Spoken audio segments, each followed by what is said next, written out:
Selamat malam, salam sejahtera buat kita semuanya. Mari sebelum kita bersama membaca dan merenungkan kebenaran sabda Tuhan, kita akan berdoa terlebih dahulu. Tuhan, tuntun kami dengan Roh-Mu yang kudus di dalam kami membaca dan merenungkan akan kebenaran firman-Mu. Biarlah Roh Kudus-Mu sendiri yang memimpin kami untuk dapat kami mengerti apa yang menjadi kehendak-Mu, dapat kami pahami, dan lebih lagi dapat kami lakukan di dalam hidup kami sehari-hari. Di dalam Sang Kristus Tuhan kami berdoa. Amin. Bacaan kita pada malam hari ini terambil dari Injil Markus pasal yang ke-7 ayat yang ke-14 sampai yang ke-23. Saya akan membacakan untuk Bapak, Ibu, dan Saudara semuanya. Demikianlah pembacaan sabda Tuhan. Injil menurut kesaksian Markus pasal yang ke-7 ayat 14 sampai yang ke-23. Lalu Yesus memanggil lagi orang banyak dan berkata kepada mereka, "Kamu semua dengarlah kepadaku dan camkanlah. Apapun dari luar yang masuk ke dalam seseorang tidak dapat menajiskannya. Tetapi apa yang keluar dari seseorang itulah yang menajiskannya. Barang siapa bertelinga untuk mendengar, hendaklah ia mendengar." Sesudah ia masuk ke sebuah rumah untuk menyingkir dari orang banyak, murid-muridnya bertanya kepadanya tentang arti perumpamaan itu. Maka jawabnya, "Apakah kamu juga tidak dapat memahaminya? Tidak tahukah kamu bahwa segala sesuatu dari luar yang masuk ke dalam seseorang tidak dapat menajiskannya? Karena bukan masuk ke dalam hati, tetapi ke dalam perutnya lalu dibuang di jamban. Dengan demikian ia menyatakan semua makanan halal." Katanya lagi, "Apa yang keluar dari seorang itulah yang menajiskannya. Sebab dari dalam, dari hati orang timbul segala pikiran jahat, percabulan, pencurian, pembunuhan, perzinahan, keserakan, kejahatan, kelicikan, hawa nafsu, iri hati, hujat, kesombongan, kebebalan. Semua hal-hal jahat ini timbul dari dalam dan menajiskan orang." Demikianlah bacaan sabda Tuhan pada malam hari ini, dan kita semua yang berbahagia adalah yang senantiasa membaca, merenungkan, dan lebih lagi melakukan setiap firman di dalam hidup hari lepas hari. Terpujilah nama Kristus. Malam hari ini kita merenungkan sebuah tema, yaitu sumbernya dari hati. Ketika kita membaca perikop Markus 7 ayat 14 sampai 23 ini, banyak orang yang menggunakannya sebagai dalih bahwa orang Kristen itu bisa atau diperbolehkan makan apa saja. Tidak ada binatang yang haram, tidak ada makanan yang haram. Bahkan beberapa orang dengan secara sengaja memakai alat ini untuk memukul saudara-saudari kita, baik yang seiman ataupun yang tidak seiman, yang masih berpegang teguh pada aturan makanan yang kosher. Kosher itu artinya yang layak, yang halal di dalam adat atau tradisi Yahudi. Kosher itu juga tidak hanya berbicara tentang makanannya, tetapi juga cara pengolahannya, begitu ya. Sehingga tanpa disadari maksud utama dari teks ini terabaikan. Apa sih maksud utama dari teks ini, begitu ya? Teks yang baru saja kita baca ini sebenarnya mengajarkan mengenai kekudusan hidup orang percaya. Kalau kita membaca di dalam Imam 4:11 ayat yang ke-45, di situ dikatakan bahwa panggilan hidup setiap manusia adalah untuk hidup kudus. "Sebab akulah Tuhan yang telah menuntun kamu keluar dari tanah Mesir supaya menjadi Allahmu. Jadilah kudus, sebab aku ini kudus." Tetapi memang harus disadari bahwa untuk mencapai kekudusan ada perbedaan mendasar antara Yesus dan orang-orang Yahudi. Orang-orang Yahudi sangat memegang teguh tradisi untuk mencapai kekudusan, seperti persoalan makanan, seperti keharusan atau kewajiban mencuci tangan sebelum makan, atau perempuan yang sedang datang bulan itu dianggap najis. Begitu pula dengan ibu yang baru saja melahirkan juga dianggap najis, dan berbagai aturan-aturan yang sifatnya fisikal ataupun psikologis. Sementara Yesus berbeda, Bapak Ibu ya. Jadi penekanan yang ditekankan adalah Yesus tidak pernah menghapus satu iota pun hukum Taurat, tetapi menyempurnakannya. Kekudusan bagi Yesus bukan persoalan makanan, bukan secara fisik atau secara psikologis, tetapi datangnya itu dari hati seseorang, dari hati manusia. Najis atau tidak itu tidak ditentukan oleh makanan yang dimakan, tetapi ditentukan oleh hati manusia. Bukankah hati begitu ya, dalam tradisi Alkitab adalah pusat kehidupan?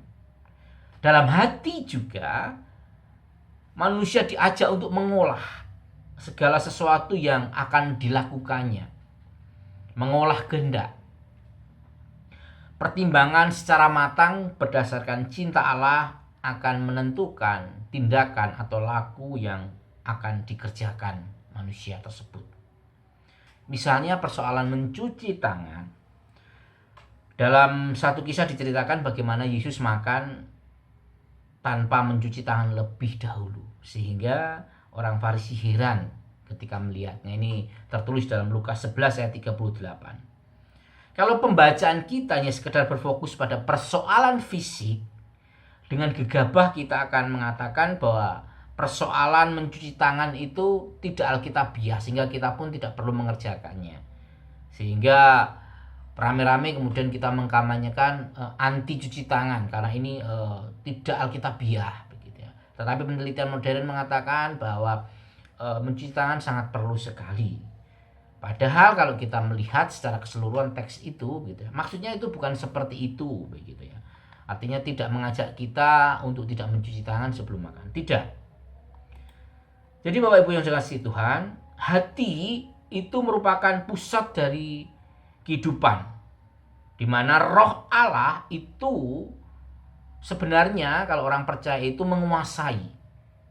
Orang percaya kepada Kristus itu roh Allah menguasai hidup orang percaya dan mengajar kita bahwa kehendak dalam hati kita itu sangat mempengaruhi laku hidup kita.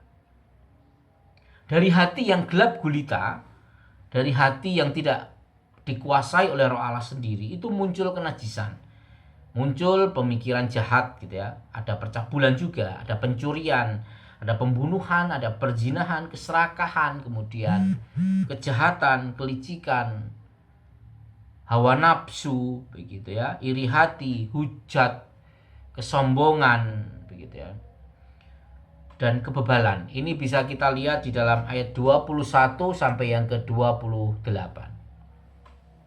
Apa 21 sampai yang ke-22. Maka Yesus mengajak kita gitu ya, supaya hati perlu dijaga agar laku kita itu tidak menimbulkan kenajisan bagi Allah begitu ya. Jadi itu yang sebenarnya Yesus ajarkan. Jadi hal yang najis itu bukan menyoal mengenai fisik, hal-hal yang bersifat fisik begitu ya, tetapi pada sumbernya hidup, yaitu hati. Bahkan ketika kita dengan penuh kesombongan mulai menghakimi saudara-saudari kita yang menjaga makanannya, disitulah dosa juga sudah mulai mengintai kita. Jadi sekali lagi Bapak Ibu, intinya atau sumbernya itu dari hati. Bisa jadi kita memang tidak boleh makan makanan tertentu karena kondisi kesehatan kita begitu ya. Bisa jadi kita harus memakai masker karena memang demi menjaga kesehatan bersama. Dalam situasi saat ini kita diwajibkan untuk memakai masker demi menjaga kesehatan bersama. Jadi jangan sakarape dewi. Karena dengan sakarape dewi, apalagi kalau sudah mengatakan bahwa ini iman yang benar, ini aku yang paling beriman, justru disitulah letak kesombongan kita. Disitulah hati kita tidak lagi dikuasai oleh Allah, tetapi dikuasai oleh sakarape dewi kita, oleh ego kita. Justru ketika kita semakin beriman, kita akan semakin bisa menjaga hati kita untuk membiarkan kehendak Allah senantiasa kita jadikan sebagai patokan, sebagai cara untuk kita terus mengolah hati kita di dalam setiap laku hidup kita.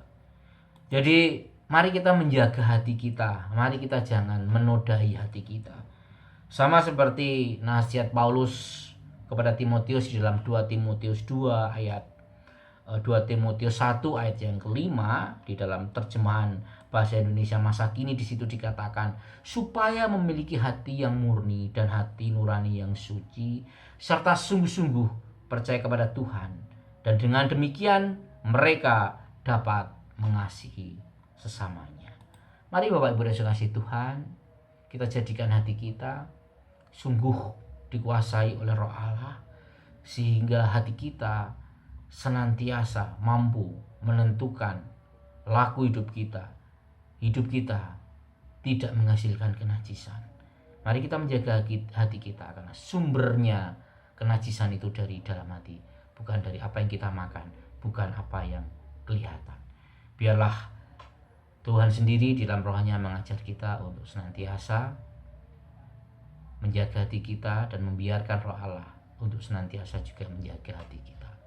Biarlah nama Tuhan semakin dipuji dan dimuliakan. Amin. Mari kita bersatu dulu. Kami bersyukur jikalau firman-Mu telah kami baca dan kami gumulkan. Kami mohon tuntunan Roh-Mu yang kudus dan membiarkan Roh Kudus-Mu untuk menjaga hati kami, agar hati kami senantiasa dijaga oleh Roh Allah dan laku kami boleh menghadirkan kehendak Allah dalam perjalanan kehidupan kami. Di dalam Kristus Tuhan kami berdoa. Amin.